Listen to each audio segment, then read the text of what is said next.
મોહનભાઈ ચૌધરી, ઝૂલેલાલ મંદિર ટ્રસ્ટના હું પ્રમુખ છું. આજે અમારે ચેટીચંડ એટલે અમારા આખા સિંધી જ્ઞાતિ, સિંધી સમાજ માટેનું નવું વર્ષ કહેવાય.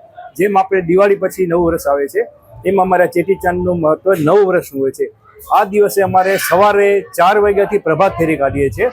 ત્યાર પછી અમારા બહેરાણા સાહેબ, જોત સાહેબ બનાવી મંદિરમાં દર્શન માટે રાખીએ છીએ. અને આજના દિવસે પ્રસાદી, આખો દિવસ પ્રસાદી વિતરણ હોય. રાતના ભોજન સમારંભ, મહાપ્રસાદનો પ્રોગ્રામ હોય. અને આજના દિવસે નાના નાના જે ભૂલકા નવા જમનેલા હોય એમનો બાલ મુહારા પણ અમારા મંદિરમાં અમારા જ્ઞાતિના કરવા આવે છે. આશરે અત્યારના 5 થી 6 હજાર માણસો આવતા હોય. અને રાતે મહાપ્રસાદમાં 8 થી 10 હજાર ભક્તજનો અમારા પ્રસાદ લેવા આવતા હોય છે.